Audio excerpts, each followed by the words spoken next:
El Señor nos bendiga grandemente.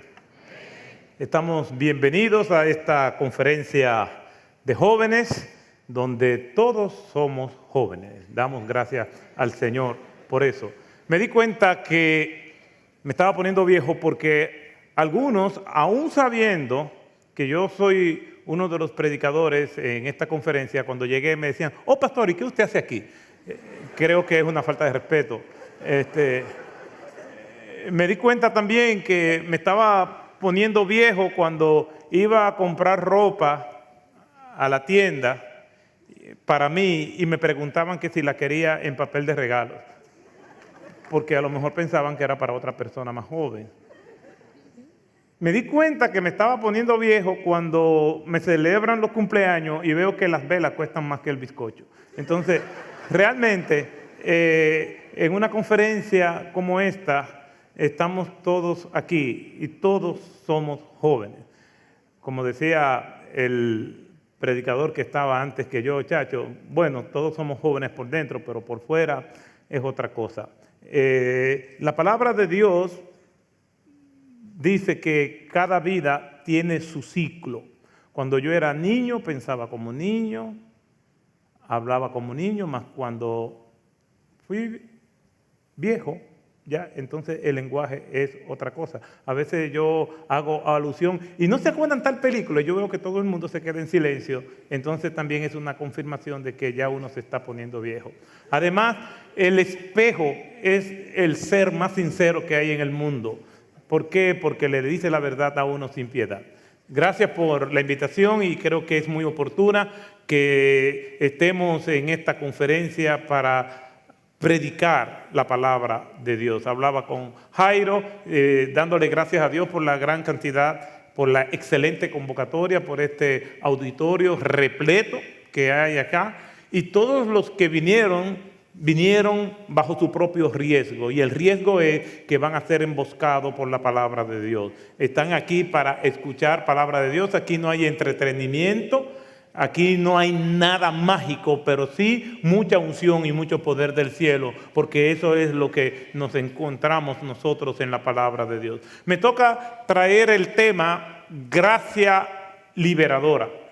Y ese es uno de los pilares que surgieron en la Reforma Protestante, que en este año estamos celebrando 500 años. Fue aquel día 31 de octubre del año 1517, y estamos celebrando los 500 años en este año, que Martín Lutero clavó sobre las puertas de la Catedral de Wittenberg 95 tesis, 95 declaraciones, y de ahí salieron lo que conocemos como las 5 solas: sola escritura, sola fide, sola gracia, solo Cristo, solo Dios, gloria. Es decir, que en esos 5 pilares reposa la fe cristiana. Y me toca traer el tema sola gracia bajo el título gracia liberadora. Obviamente no vengo a traer palabras mías. Para poder explicar esto tenemos que ir necesariamente a la palabra de Dios. Así que les invito a que vayamos a la palabra de Dios y nosotros busquemos un texto bíblico que va a servir como punto de partida de lo que es, según la Escritura, la gracia liberadora. Y este pasaje que vamos a estar leyendo se encuentra en el libro de Efesios, que es una carta, la epístola del apóstol Pablo a los Efesios, en el capítulo 2, y vamos a estar leyendo desde el versículo 1 hasta el versículo 10.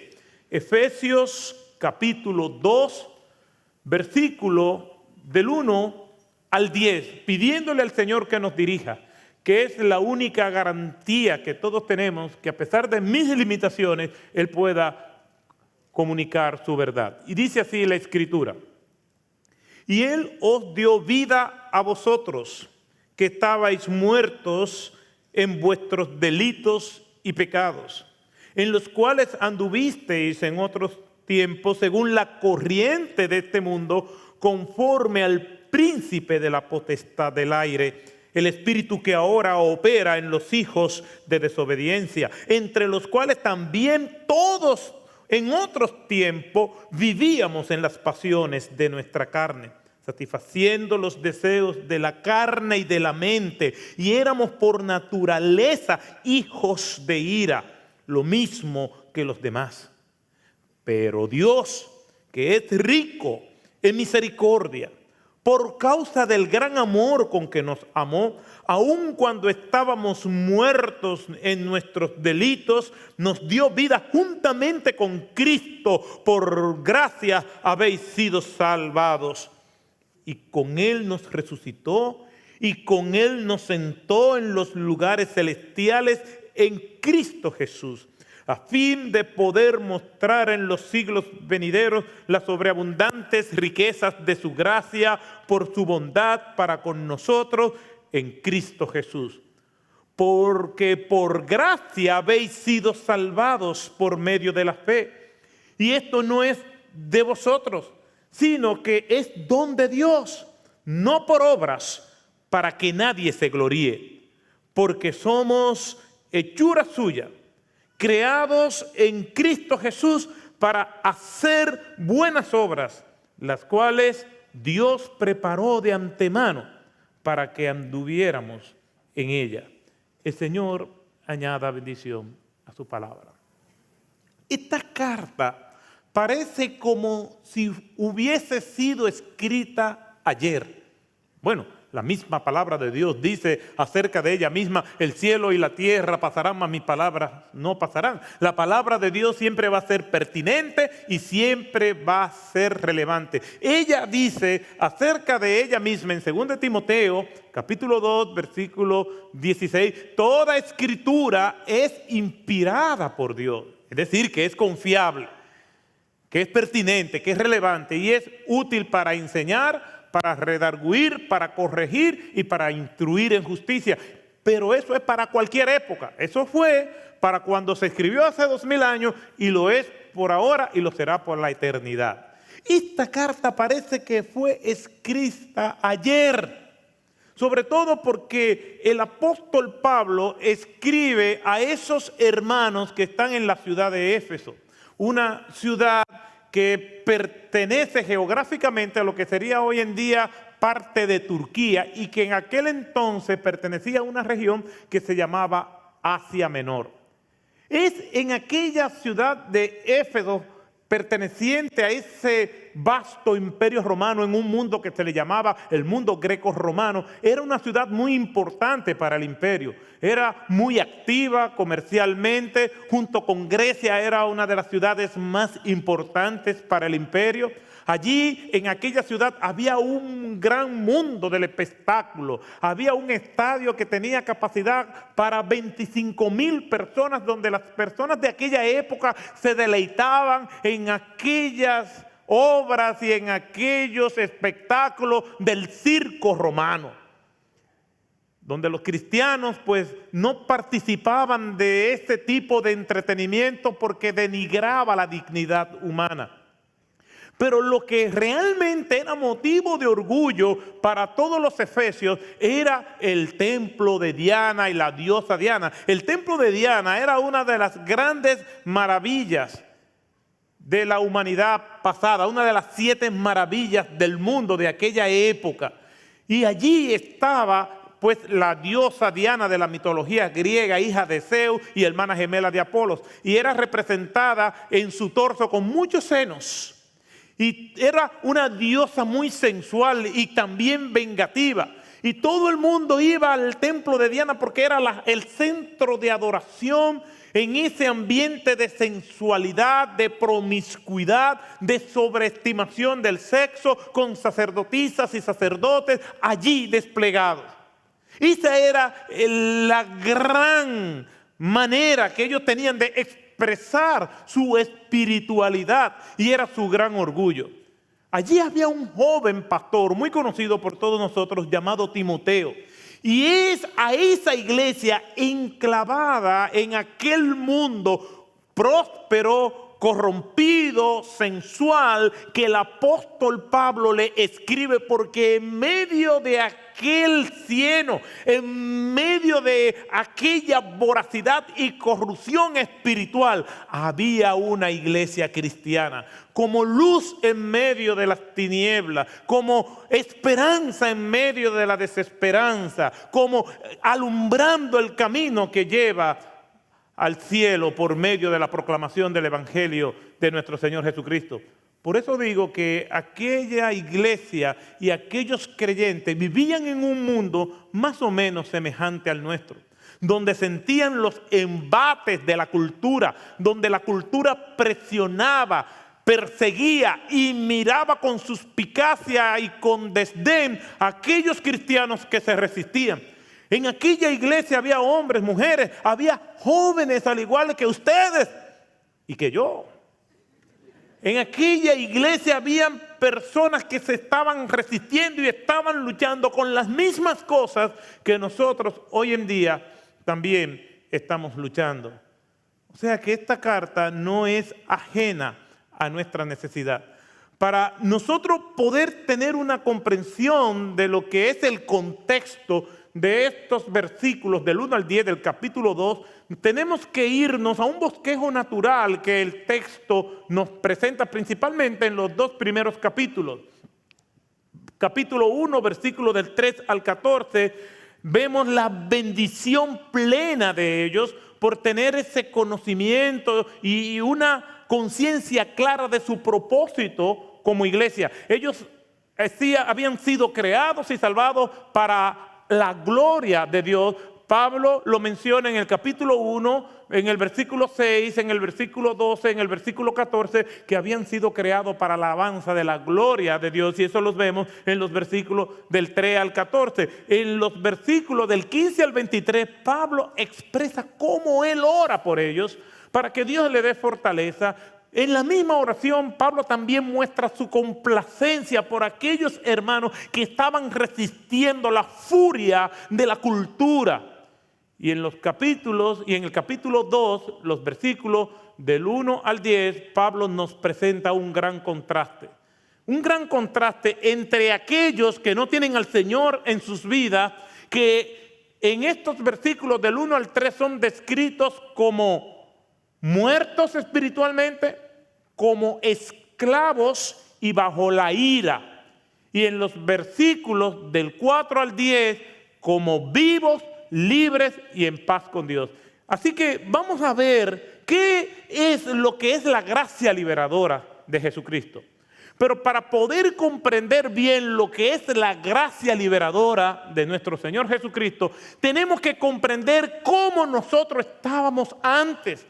Si no hay una conciencia clara de la perdición en la que nosotros vivíamos, de la desesperanza que nos aplastaba, de la mortandad espiritual que nosotros teníamos, de las cadenas de esclavitud que no podíamos romper, hasta que nosotros no entendamos que estábamos irremediablemente perdidos, no vamos a comprender el poder y la profundidad de la gracia liberadora que nosotros tenemos en Cristo Jesús.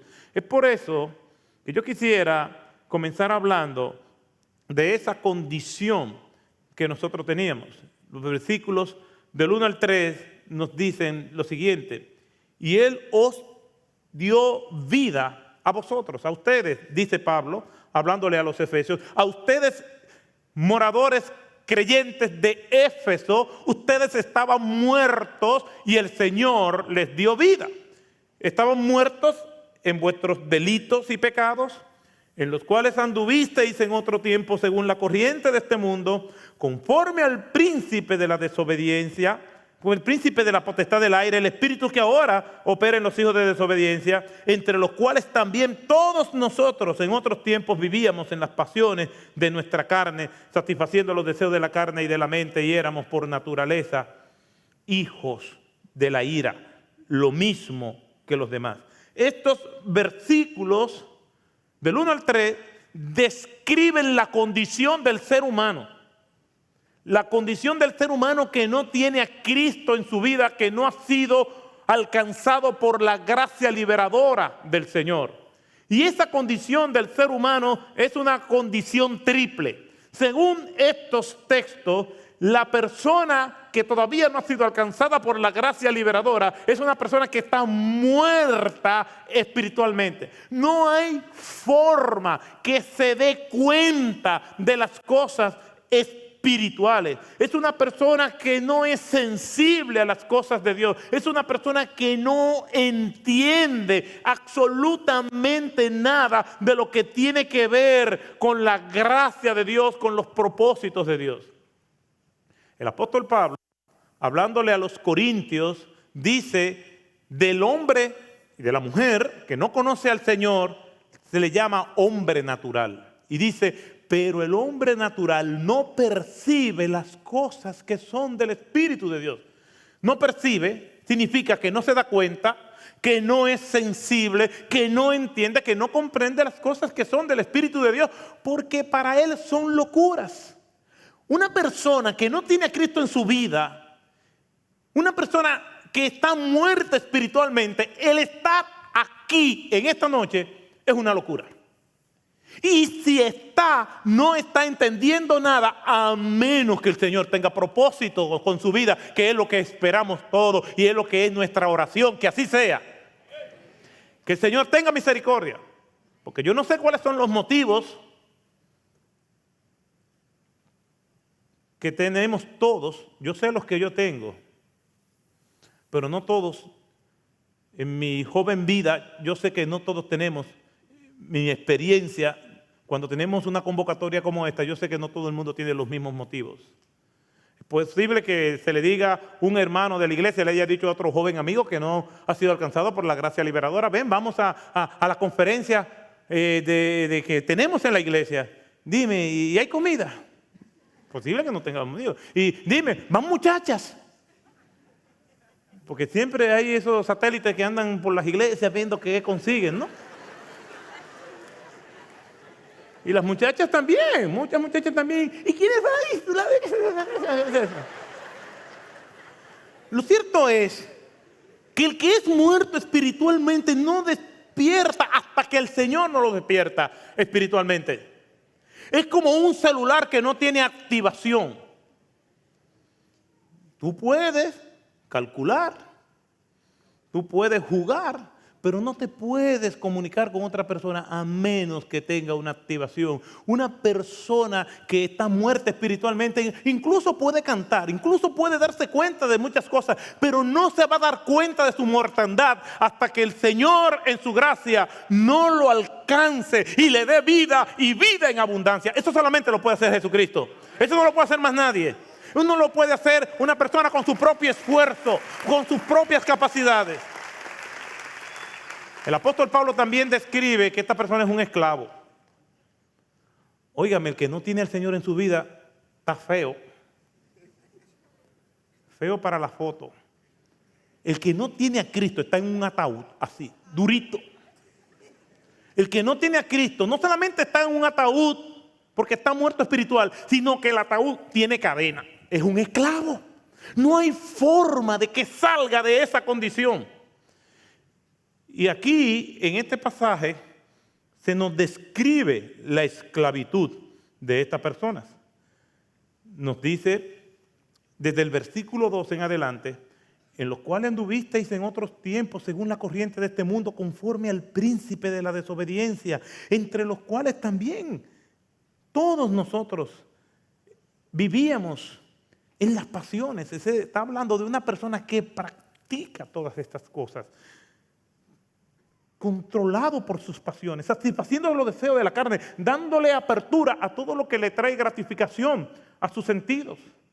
Una persona que vive así es porque tiene el pecado como estilo de vida.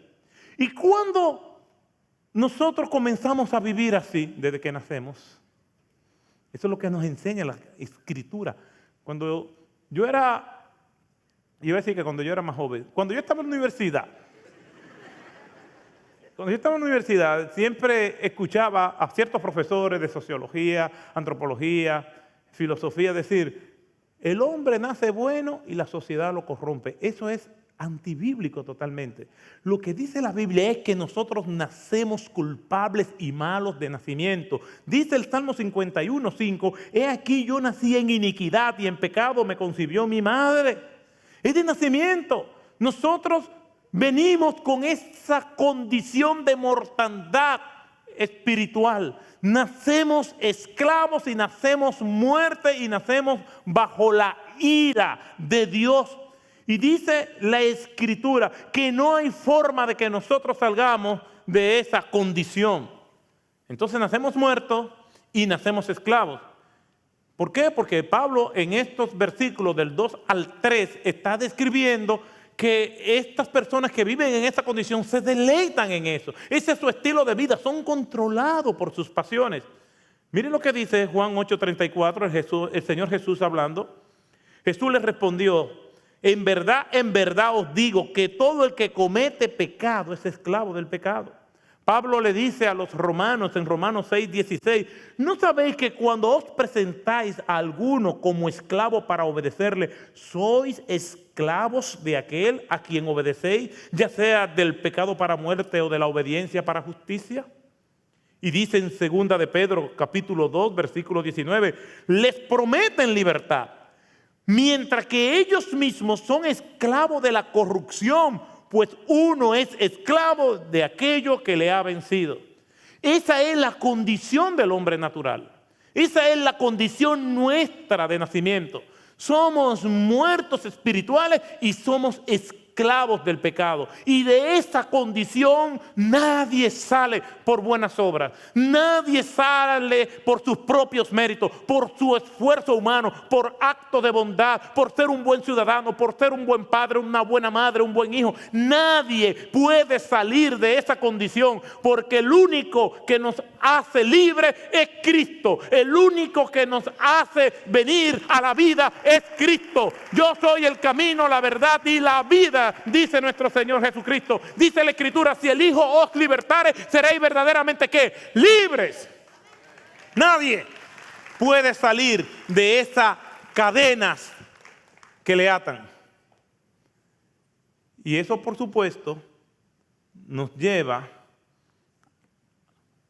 a una sentencia, y es la ira de Dios. Y esto es una situación calamitosa. El estar muertos y a la vez esclavizados lleva al ser humano a la locura. Por eso que dice en 1 Corintios 2:14, porque las cosas de Dios para él son locura.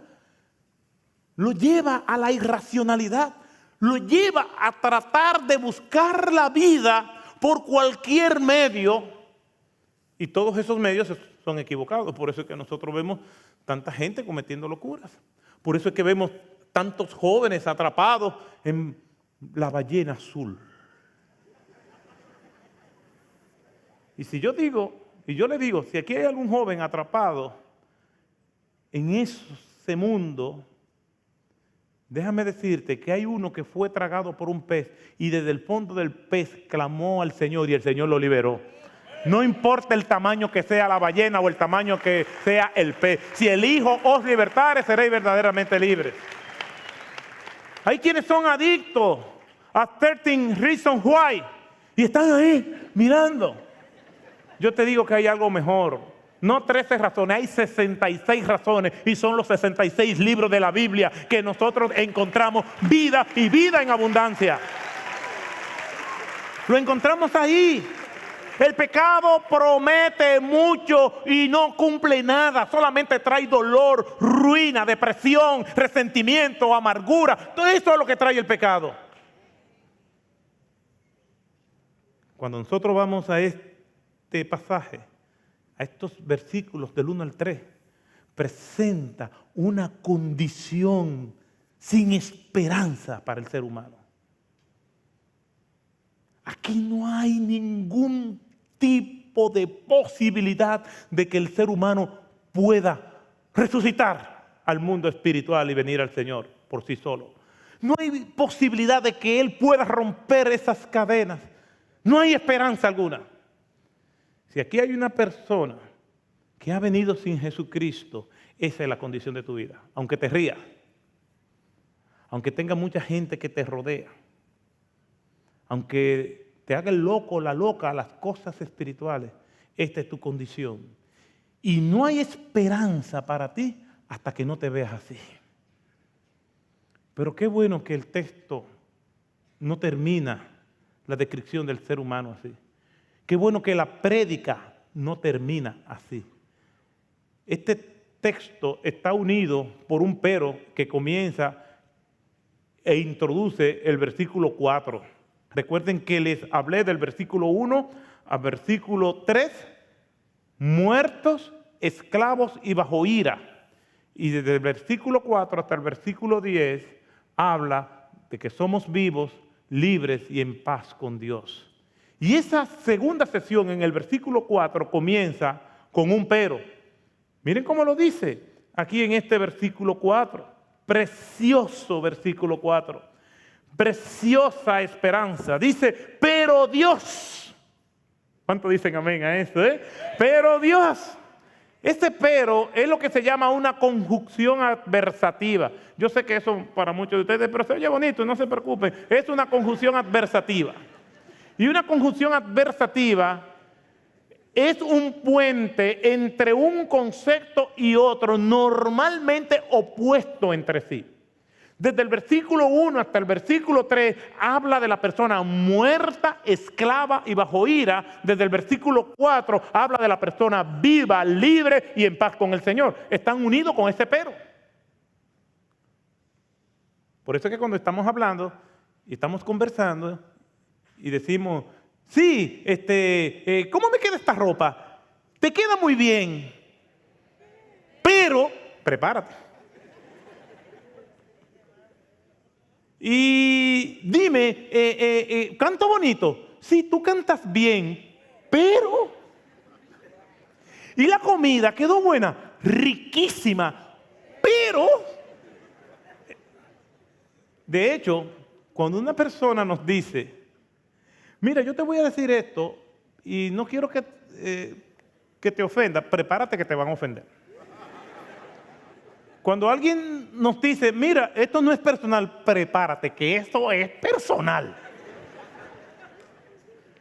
Este pero es así, porque presenta un contraste entre el muerto y el vivo, entre el esclavo y el libre, el que está bajo ira y el que está libre de condenación. Pero Dios, que es rico en misericordia, aquí habla de la obra de Dios. Y esta es la introducción de lo que es la gracia liberadora de Cristo Jesús. Y Pablo lo maneja muy bien. Primero, él está hablando de la condición de esos primeros lectores y oyentes que eran los efesios. Él estaba diciendo cómo ellos estaban para que puedan apreciar la obra maravillosa que el Señor ha hecho. Yo tengo 25 años como pastor, déjenme terminar. Yo tengo 25 años como pastor y comencé el ministerio como a los 13 años más o menos. Y entonces, en mi vida como pastor, he escuchado muchas personas hablar, dando su testimonio personal, y he escuchado testimonios como este. Yo era una persona buena y yo no le hacía mal a nadie, y de repente pues me convertí. Como queriendo decir que ellos no eran tan malos, no eran muy pecadores, ellos no tenían al Señor, pero después se convirtieron. Como que el Señor no tuvo que coger mucha lucha con ellos para convertirlos, como que fue suave. Pero aquí el adicto delincuente, ahí el Señor tuvo que sudar para convertirlo. No. Yo nací en un hogar cristiano. Yo nunca consumí drogas. Siempre fui dedicado a mis estudios. Y yo estaba muerto en delitos y pecados. Yo era un esclavo. Estaba bajo cadenas de maldad y de agonía y de angustia. Estaba allí en un calabozo. Y en ese calabozo estaba metido dentro de un ataúd. Y no había ningún tipo de esperanza para mí. Hasta que Cristo vino, reentró a las celdas, quebró el ataúd, me bañó con su sangre y me dio vida nueva. Fue Cristo que tuvo que hacerlo por mí. Yo no lo iba a hacer nunca. No había ningún tipo de esperanza. Todos estábamos corrompidos, todos estábamos esclavizados, todos éramos muertos en delitos y pecados, no importando el grado de decencia y de moralidad que una persona creía que tenía. Y aquí el apóstol Pablo nos habla de esa gracia liberadora. Los versículos 5 y 8 brillan como una luz incandescente en la oscuridad, como una flor en medio del desierto árido, porque presenta estas dos frases: por gracia habéis sido salvos. El apóstol Pablo es enfático. El apóstol Pablo quiere que sus lectores y oyentes entiendan que ellos no tienen ningún mérito en la libertad y en la vida que ahora tienen. Que el mérito, que la gloria, que la honra, que todo el crédito reposa en nuestro Señor Jesucristo, que tuvo la iniciativa, que se antojó de nosotros, se acercó a la celda, rompió el ataúd y nos dio vida y vida en abundancia. No hay crédito alguno en nosotros. Aunque le parezca extraño, esto puede ser ofensivo para algunos creyentes. ¿Sabe por qué? Porque hay creyentes que todavía insisten en que ellos pusieron algo en la salvación. Y en la salvación lo único que nosotros pusimos fue nuestro pecado, nuestros trapos de inmundicia, nuestra miseria. Lo único que pusimos fueron nuestras cadenas y nuestro ataúd. Fue lo único que pusimos. Y eso, cuando lo decimos así, nosotros no tenemos ningún crédito. Por eso es que hemos sido creados para la alabanza de la gloria de Dios. Pablo introduce su epístola diciéndole esto a los hermanos de Éfeso. Y todo lo que hiere nuestro ego nos duele, porque nosotros estamos condicionados a que siempre ponemos algo. Pórtate bien y te voy a dar esto. Todo hay que ganárselo en este mundo. Pero la salvación no. Porque todo el crédito, toda la gloria y toda la honra se la lleva Cristo por esa gracia liberadora. La gracia de nuestro Señor Jesucristo fue la que Él proveyó para nosotros. Gracia significa darnos el bien que nosotros no merecemos. Todo esto es parte de ese gran amor con que el Señor nos ha amado. Gracias al Señor por su gracia. Gracias al Señor que nos libera de todos esos prejuicios que ustedes, la mayor parte de los que están aquí como jóvenes, enfrentan. Que tienen que enfrentarse a la presión de grupo. La gracia liberadora de Jesucristo te ayuda a saber quién tú eres. Esa gracia de Jesucristo que no solamente nos perdona los pecados, sino que nos ayuda a vivir en las obras que de antemano el Señor nos ha hecho, nos ha dado. Quiere decir que éramos muertos en nuestros delitos y pecados, ahora estamos vivos en Cristo Jesús por su gracia, pero no es para hacer lo que nosotros queramos, es para vivir glorificando al Señor en cada una de nuestras acciones. Esto es escrito a creyentes y Pablo está exhortando a estos creyentes que posiblemente se ven tentados a regresar a aquellas cosas de donde el Señor los sacó. El pueblo hebreo, el Señor los sacó de Egipto. Pero ¿sabe qué pasó? Tenían una mente de esclavos.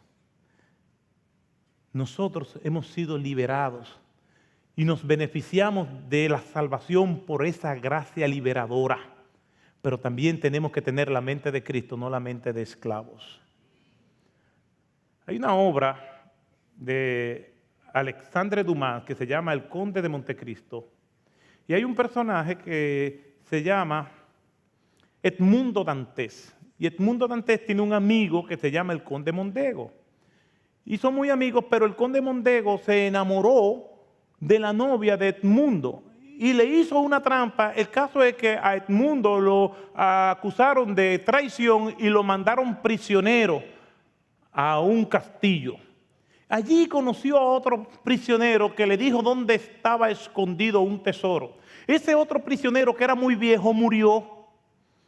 y le dejó todo ese conocimiento y el mapa del tesoro a Edmundo Dantes.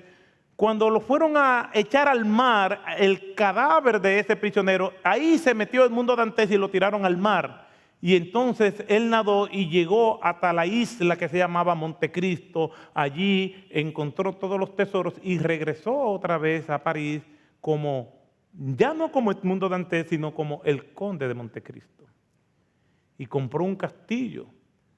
Pero Edmundo Dantes, ahora el conde de Montecristo, no dormía en una cama, dormía en el piso. Porque tantos años en prisión se acostumbró a dormir en el piso. Hay muchos creyentes que son libres, pero todavía están durmiendo en el piso. Tú tienes que saber que la gracia liberadora no solamente te sacó de prisión, no solamente te sacó de la muerte a la vida, sino que el Señor también te preparó para que anduviéramos en las buenas obras, en glorificarle a Él, en creerle a Él, en que todo lo que nosotros hacemos, sea de comida, de bebida o de cualquier otra cosa, es para su gloria, para que nuestras vidas glorifiquen al Señor en todas las cosas que nosotros hacemos. Vemos un maravilloso contraste entre lo que nosotros somos ahora y en lo que nosotros éramos antes. Antes estábamos perdidos, ahora somos salvos. Antes estábamos muertos, ahora estamos vivos. Antes estábamos encarcelados, esclavos, ahora somos libres. Antes vivíamos en el pecado, ahora vivimos para Dios. Ahora somos llamados hijos de Dios.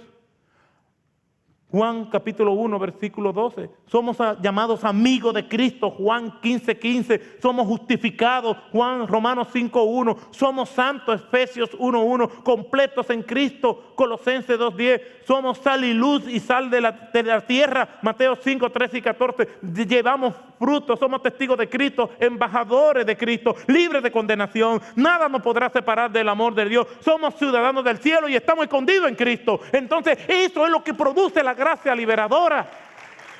No solamente nos salva, sino que nos hace andar conforme al propósito del Señor.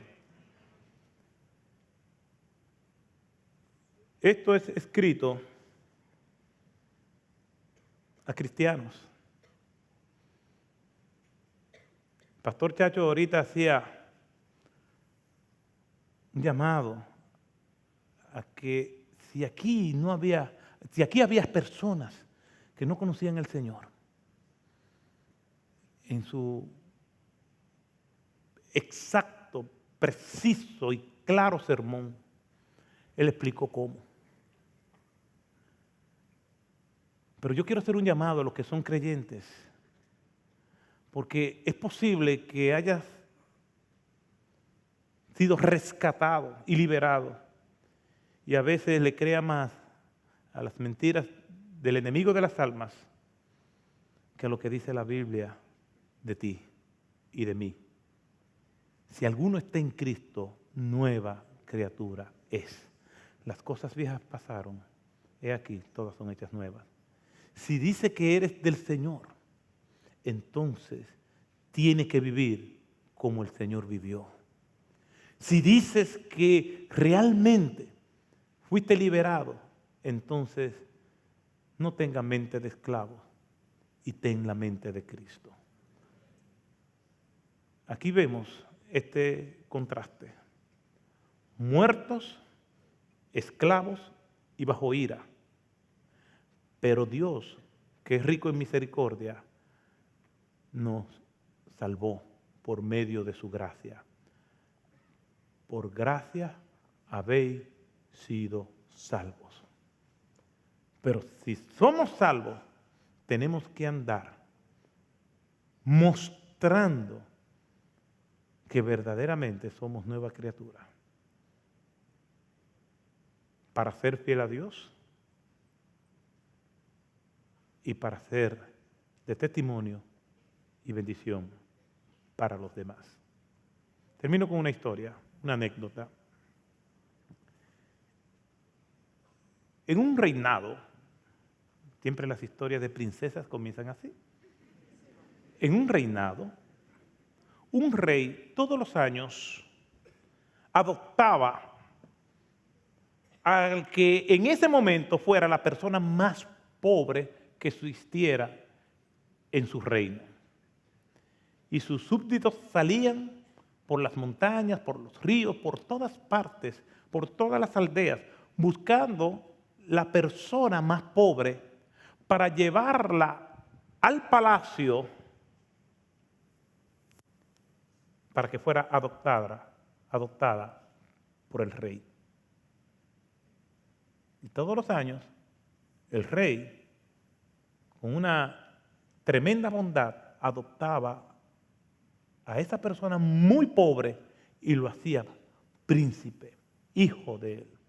Ese año, como de costumbre, hicieron lo mismo y encontraron a una persona muy pobre, a lo que para ellos era la persona más pobre que existía, vestida con harapos, unos trapos de ropa sucio, maloliente, y le dijeron que la acompañara al palacio.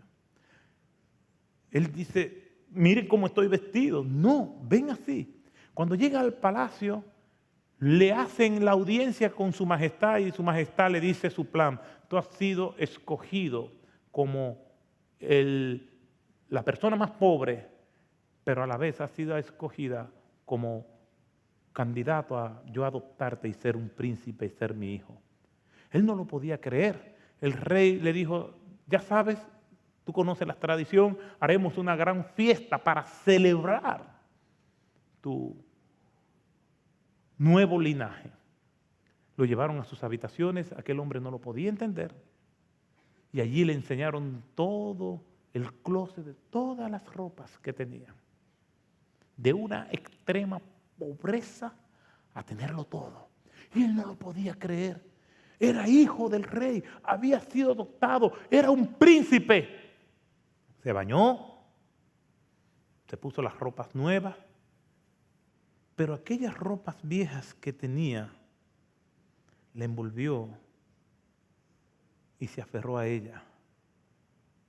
Porque decía, si el rey en algún momento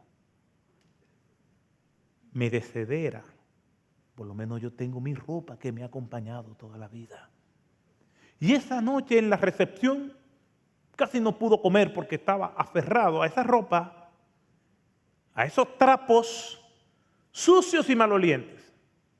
Y le decían, tú no necesitas eso, tú eres hijo del rey, tú eres un príncipe, tú has sido adoptado, a ti no te va a hacer falta nada de eso, pero él seguía aferrado a eso.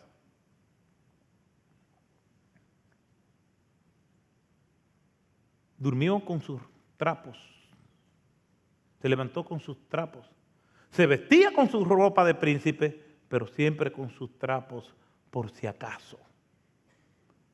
Se aferró tanto que ni comía y se amarró a sus trapos. Enfermó de no comer y el rey le decía, tú eres mi hijo, tú eres un príncipe, todo lo que está aquí es tuyo, tú no necesitas eso, pero él aferrado a eso. Enfermó gravemente y allí en cama el rey, los otros príncipes vestidos con ropas de gala se le decían, tú no necesitas esos trapos. Y por primera vez lo entendió, soltó los trapos, pero ya era muy tarde y murió. Nosotros somos príncipes, hemos sido adoptados por el Rey de Reyes y Señor de Señores. No necesitamos los trapos sucios del mundo. La gracia liberadora no solamente nos da vida, no solamente nos hace libre, sino que también cambia nuestra mentalidad. Tenemos la mente de Cristo y no necesitamos nada de lo que el mundo ofrece. El Señor dice en su palabra que si el Hijo os libertare, seréis verdaderamente libres. Porque Él ha venido para darnos vida y vida en abundancia. Y con lo que Él nos da es suficiente. Cierre sus ojos ahí donde ustedes están. Yo quisiera terminar con una oración.